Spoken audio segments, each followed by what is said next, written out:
Understanding accounting vocabulary is an important first step in learning how accounting really works. So let's look at some key terms and their meanings. The journal, sometimes called the Book of Original Entry or more commonly the General Journal, is how transactions are entered into accounting records. It is a chronological list of a company's transactions.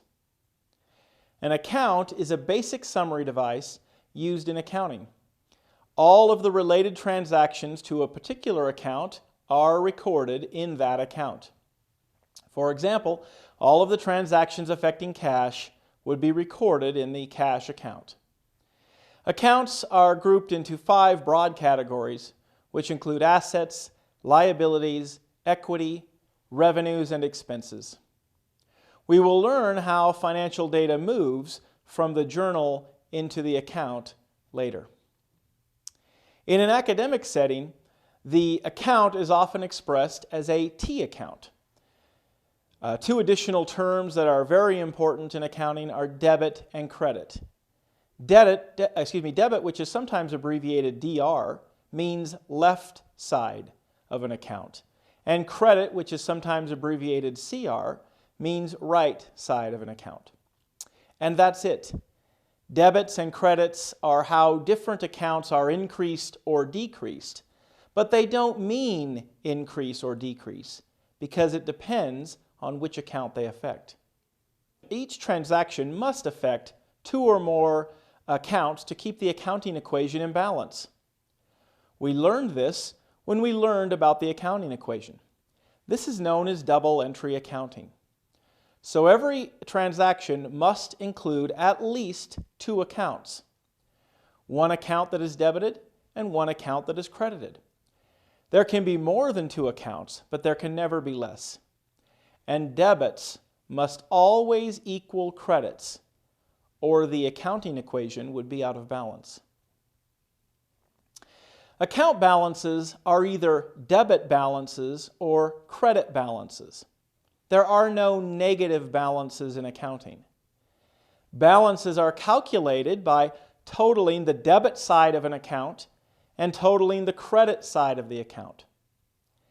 Then we subtract the smaller side from the larger. This is the balance on the larger side. An account can only have one balance. In this example, debits are $20,000 and credits are $9,000. So the balance in this account is an $11,000 debit balance. In this next example, debits are $15,000 and credits are $17,000. So the balance of this account is a $2,000 credit balance. The ledger, sometimes known as the general ledger, is a collection of all of the company's accounts. So all of the asset, liability, equity, revenue, and expense accounts are located in the ledger. Before we end this short video on accounting terms, I would like to revisit some terms and define the accounts a little better. Assets are economic resources, which means that it's something of value, that are owned or controlled by a business and will provide benefit into the future. The key when trying to determine if something is an asset is that assets will provide future benefits. Supplies is an asset because we haven't used them yet. When we do, they will become an expense. Supplies expense to be exact. And they will become a past benefit, not a future benefit anymore. Accounts receivable is for money that is owed to us from our customers. If we perform service on account, we would use accounts receivable in recording that transaction. Prepaid expenses are like supplies. They will become a past benefit, but until they do, they are an asset. Liabilities are claims on our assets from external parties like creditors. Accounts payable is for money that we owe to our vendors or suppliers. Accrued liabilities, sometimes called accrued expenses, are amounts that we owe for our bills related to our operations. For example, utility bills received but not yet paid is a type of accrued liability. Equity is the claim on assets from internal parties like owners. It is sometimes called net worth or net assets because it's the value of the asset that remains after our liabilities are paid off or settled. You can see the accounting equation can be manipulated to be assets minus liabilities equals equity, or net worth, or net assets. Retained earnings are the amount of earnings the company has retained rather than paid out to stockholders in the form of dividends.